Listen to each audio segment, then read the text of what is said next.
Start. Good evening, parents, and welcome to our February Homeschool Council meeting.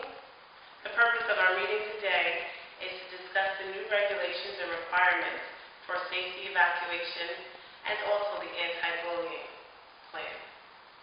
I just want to start by telling you that as a district and as a school, our school is committed to the safety of our students. It is part of our vision that we provide safe, nurturing environments for our students to succeed in. So there are some new regulations that we want to make you aware of. Your students or your children already know the regulations. We have already began practicing them here at school number 7, and so now we want to inform you as to what has happened thus far.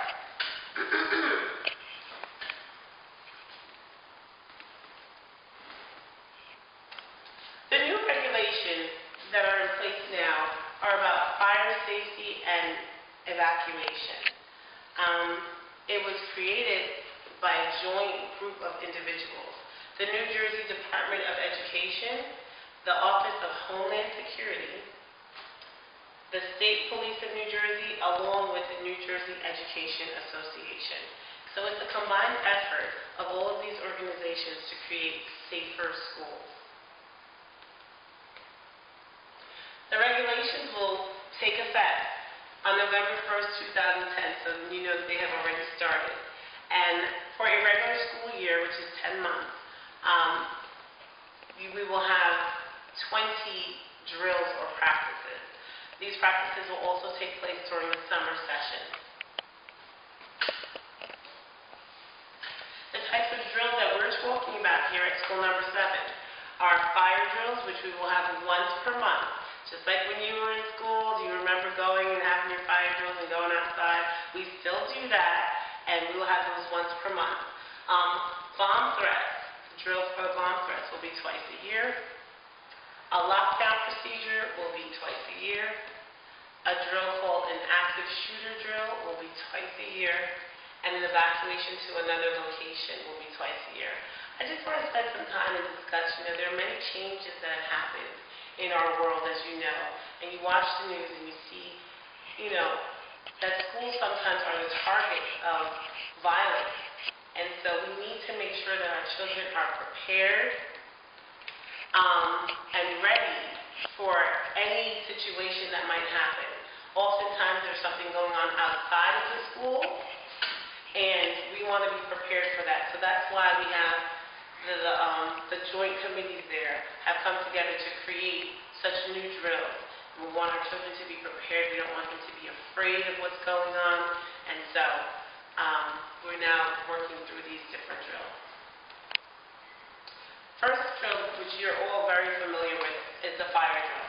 Fire drills are conducted once a month, and the purpose is to practice a safe, quick, efficient evacuation of the building in case of a fire.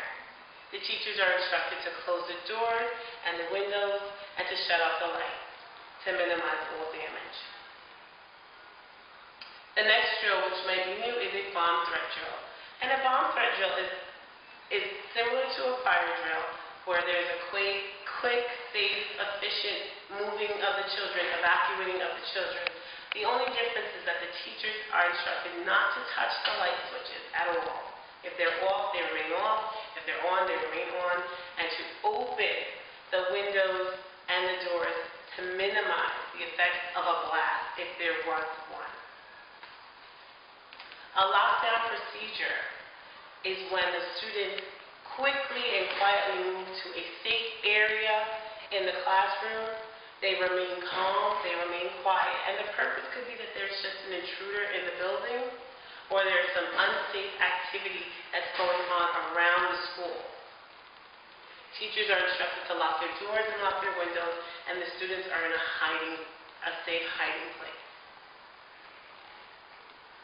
An active shooter drill. As you know, we watch the news and we see the different things that are happening in many of the public schools. An active shooter drill means that there is or could be an active shooter in the building, in which case the students will move quickly and quietly to their designated hiding spot, and they will stay away from all doors and windows. They are to remain calm. The teacher obviously will lock the door, and they are also instructed to shut off the lights and shut the windows. It is so that the room appears to be empty to anyone who's outside of the room. And an evacuation to another location. That drill is just, if there's something unsafe going on in the neighboring areas. We do have a chemical plant across the street from our school, as you know, and we may have to evacuate our building and go to another site. If we have to go to another site, our site that we're going to is International High School, which is just on Grand Street. It's about 7 blocks from here. The teachers and all other staff have been assigned to attach themselves to classrooms, and there is an emergency committee who will lead up the evacuation, and we will walk over to International High School. International High School has School 7 as their evacuation site also, so we will be practicing that. And many of your children may have told you we started the walk up the block the other day. We'll wait till the summer months, the spring months, and we're going to actually go into International and sit down and prepare as if there was an evacuation. Who will be notified if there is a drill? We have to notify all our first responders, our fire and our police, and of course the ambulance will come along. Is School 7 prepared? We are prepared. School 7 is prepared for all the drills that we have already discussed. The students have received training with the principal, Dr. Cardillo, and all homeroom teachers have been given lessons to their homeroom classes, and each drill has already been practiced in this school. What happens when it's not a drill? When it's not a drill, what happens is that our principal becomes the incident commander, and Dr. Cardillo will notify the staff and students of whatever type of emergency situation we're in. She also will notify first responders. The school custodians, they contact the fire department. Our school secretary has emergency binders where she will begin the phone calls as soon as we reach our alternate site. And the teachers all have red emergency folders, which they will take with them and have their students' phone numbers.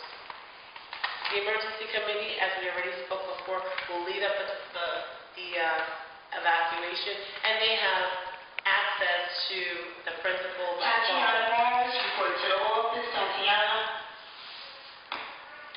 How can you help? Well, we're ready. You want to know, are you ready? Talk to your children about these emergency drills. Restate the need to follow the teacher's directions and to remain calm. You need to designate evacuation areas at home. Practice it at home. You should have fire drills at home. Emergency evacuations at home, just in case anything ever happens. They know whose neighbor's house they're going to, or, and you inform the neighbor that you are my site. And the children will become familiar and they become prepared. We just want them to feel safe and comfortable. The more that they do it, if there's ever a real emergency, they will be prepared for it. So at this time, I'm going to open the floor to questions and comments. If you have any questions and comments, we're going to discuss the emergency drill, and after which my colleague will be discussing anti-bullying.